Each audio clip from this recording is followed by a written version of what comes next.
Meron lang po tayo ditong 4 na piraso ng ating saging. Kahit anong klaseng saging ay pwede dito.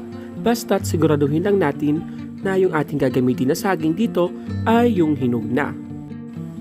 Kung gagamit po kayo ng saging saba, siguraduhin nyo lang na hindi ito masyadong hinog at hindi rin masyadong hilaw, para po hindi siya madurog pag iprito natin siya mamaya. Ayan, so pinalatan na natin yung 4 na piraso ng ating saging. Yung green na saging yung ating ginamit dito. Pagkatapos ay kunin na natin yung ating induction cooker. Buksan lang natin. Ayan, para po sa mga nagtatanong kung saan natin nabili ang ating induction cooker, nabili lang natin ito sa Shopee. Ayan, yung link ay ilalagay na lang natin sa description box. Pagkatapos ilagay na natin yung ating frying pan and then mag-grease lang tayo ng konting oil dahil ipapan-fry natin yung ating saging dito. So pan-fry na natin yung ating saging. Kailangan na medyo maluto yung ating saging bago natin ilagay yung ating main ingredient.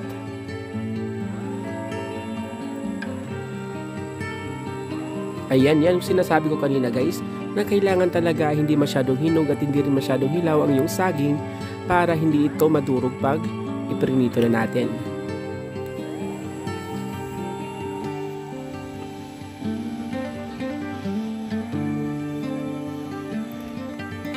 So okay na to guys, set aside lang muna natin at doon na tayo sa ating butter.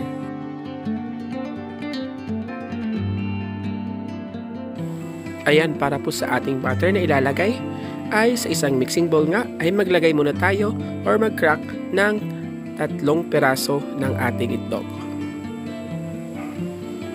Pagkatapos beat lang muna natin siya. Siguraduhin lang natin na ma-beat ng maigi. Maglalagay tayo ng 1/4 cup ng brown sugar or white sugar.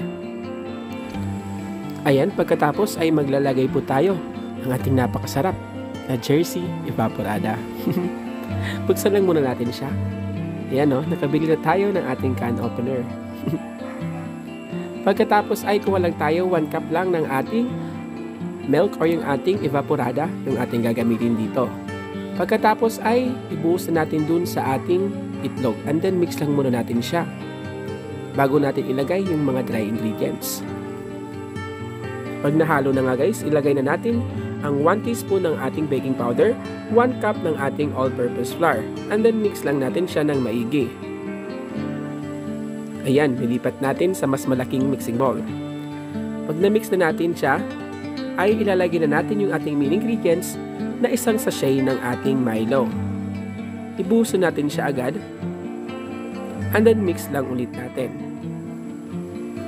Ayan, kung hindi niyo gusto yung Milo, pwede naman tablaya na lang o Ricoa ang inyong ilagay dito. Pero mas masarap ang dagdag aroma yung ating Milo.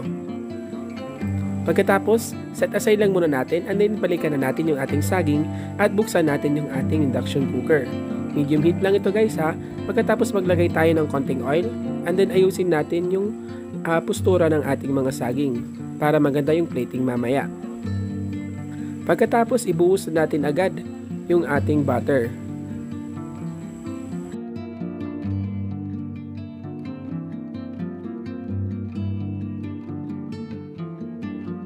At pagkatapos guys ay tatakpan lang po natin ng metal na pantakip. Pagkatapos ay low heat lang ang ating gagamitin na apoy dito. Check natin after 5 to 10 minutes kung umalsa na nga or naluto na nga yung ating ginagawang banana cake. So, dagdag pa tayo ng 3 minutes and then pahinaan lang natin yung apoy dahil baka masunog sa ilalim. So after that, ayan guys, ibang bilis. Pinaswar na lang natin. Ayan, so okay na to. Tara na, magpi-plating na tayo at kakainin na natin siya.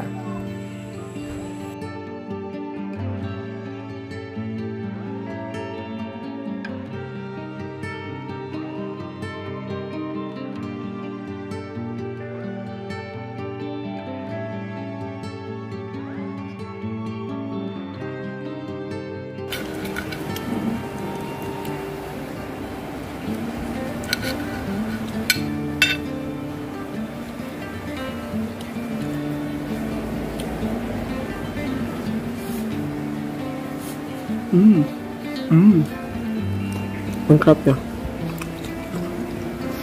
Alala yung sa ating ang sarap.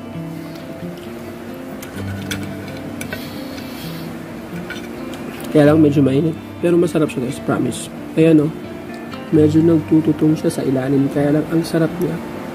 Nag-caramelize yung saging na nilagay natin.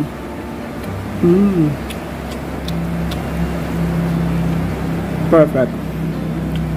Napaka-perfect niya po. Kuha pa tayo ng isa pa. Ang sarap talaga, promise. Ano? Lagyan natin ng konting saging. Ayan o, nag-caramelize yung saging guys. Ang sarap. Mas maganda rin kung saging sabay yung ilagay natin dito.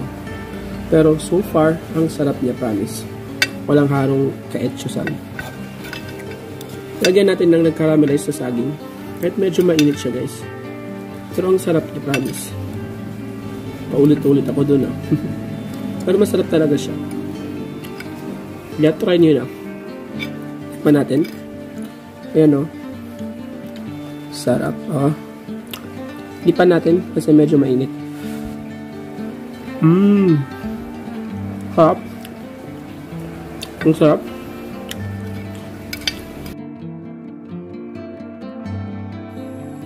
Ayan guys, maraming salamat po sa panonood. I hope ay meron po kayo na naman natutunan dito sa ating kakaiba at napakasarap na recipe. Para po sa complete list of ingredients, ay inilalagay po natin sa ating description box sa baba. Ayan guys, huwag niyo rin kalimutan i-subscribe yung ating YouTube channel at i-follow yung ating Facebook page. Maraming salamat sa panonood. I hope ay meron kayo natutunan dito. Medyo paulit-ulit ako. Thank you for watching. God bless and stay safe. Bye guys.